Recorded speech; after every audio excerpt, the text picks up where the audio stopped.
Hi అండి అందరికీ. నేను మీ సీత. ఎలా ఉన్నారండి అందరూ? నేనైతే చాలా బాగున్నానండి. మీరు కూడా బాగుండాలని మనస్ఫూర్తిగా కోరుకుంటున్నాను. అలాగే ఈరోజు రెసిపీ వచ్చేసి పెరుగు పచ్చరటికాయ పచ్చడండి.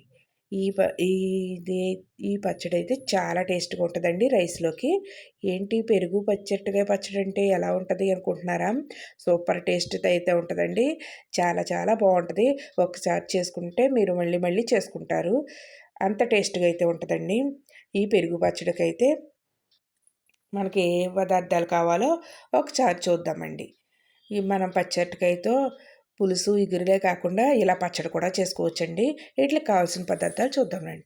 ఇలా నేనైతే పచ్చడికాయలైతే 2 తీసుకున్నానండి. 2 తీసుకొని వాటిల్నైతే ఇలా అయితే చిన్న చిన్న ముక్కల కింద అయితే కోసుకొని పక్కన పెట్టేసుకోండి. ఇలా మొత్తం అయితే పొట్టు తీసి ఇప్పుడైతే స్టవ్ వెలిగించుకోండి.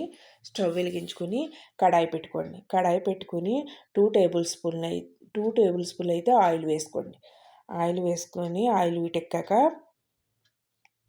1 టేబుల్ స్పూన్ మినపప్పు, 1 టేబుల్ స్పూన్ శనగపప్పు,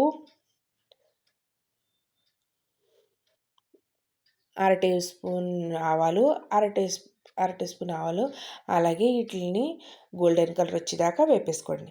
ఇప్పుడైతే ఒక రెబ్బ కరివేపాకు వేసుకుని అది కూడా వేపేసుకోవాలండి. ఇప్పుడైతే ఒక మీడియం సైజ్ ఉల్లిపాయని తీసుకుని చిన్న ముక్కల కింద కోసుకుని అవి కూడా వేసుకోండి. అలాగే ఒక అర టీ స్పూన్ జీలకర్ర, 2 ఎండుమిర్చి చిన్న చిన్న ముక్కల కింద కోసుకుని అవి కూడా వేసుకోవాలండి. ఇప్పుడైతే పచ్చిమిరపకాయలని చిన్న ముక్కల కింద కోసుకుని అవి కూడా వేసుకుని బాగా గోల్డెన్ కలర్ వచ్చేదాకా వేపేసుకుందామండి. వేపేసుకొని ఇప్పుడైతే అల్లం అండి తురుముకుని వేసుకోండి. అల్లం ముక్క చిన్న ముక్క అయితే తురిమేసుకుని వేసుకోండి. అది కూడా బాగా వేపేసుకోవాలండి. ఇలా వేపేసుకున్నాక రుచికి తగ్గ సాల్టు, కొంచెం పసుపు కూడా వేసుకుని వేపేసుకోవాలండి. ఇలా అయితే వేపేసుకుందాం. ఇలా వేపేసుకున్నాక బాగా ఏగిపోయింది కదండి ఇప్పుడైతే నేనైతే పచ్చరటికాయలని ఇలా చిన్న ముక్కల కింద అయితే కోసాను కదండి. ఈ ముక్కలను కూడా అందులో వేసేసి బాగా వేపేసుకోవాలండి. బాగా వేగిపోవాలి మొత్తం అంతా. డ్రై కింద అయిపోయేదాకా వేపేసుకుందామండి. గోల్డెన్ కలర్ వచ్చేదాకా వేపేసుకుందాం. వేపేసుకుని మొత్తం ఈ పసుపు, ఉప్పు మొత్తం అంతా ముక్కలకైతే పట్టేయాలండి. అలా పట్టేసేదాకా మనం అయితే వేపేసుకోవాలి. మూత పెట్టేసి కొంచెంసేపు మగ్గనిద్దామండి. అలా మగ్గనిస్తే అరటికాయ బాగా మగ్గిపోద్ది. అలా మయంగా ఒకసారి మూత తీసి చూసుకుంటూ ఉండండి.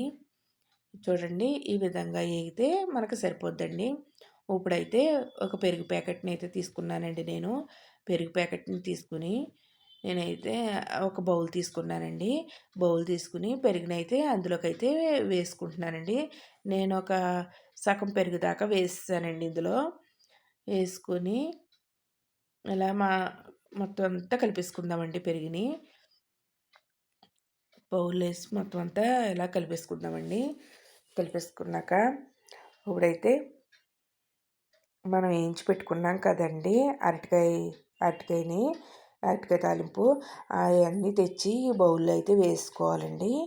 వేసేసుకుని బాగా కలిపేసుకోవాలండి. మనకి పెరుగు సాలకపోతే ఇంకా వేసుకోవచ్చండి. అంత గట్టిగా ఏమి ఉండక్కర్లేదు, కొంచెం పలసగా ఉండొచ్చండి. కొద్దిగా పెరుగు వేసుకుని కలుపుకోండి. మొత్తం అంతా కలిసిపోవాలండి పెరుగులో. ఉప్పు, పసుపు మొత్తం అంతా కలిసిపోవాలి. ఈ విధంగా అయితే కలిపేసుకోవాలండి. కొంచెం పెరుగు వేసేసుకుని ఇదైతే రెడీ అయిందండి. చూడండి ఈ రెసిపీ అయితే రెడీ అయిందండి. నేనైతే పెరుగు ప్యాకెట్కి సగం పైగానే వేసేసానండి నేను. ఇలా వేసుకున్నానండి. ఈ రెసిపీ అయితే రెడీ అయింది. చాలా టేస్ట్గా అయితే ఉంటుందండి. రైస్లోకి అయితే సూపర్ ఉందండి. చాలా చాలా బాగుందండి. ఎప్పుడు మనం ఒకేలా కాకుండా ఇలా కూడా ట్రై చేసుకోవచ్చండి. అలాగే నా వీడియో నచ్చితే మీ ఫ్రెండ్స్కి, ఫ్యామిలీ మెంబర్స్కి షేర్ చేయండి.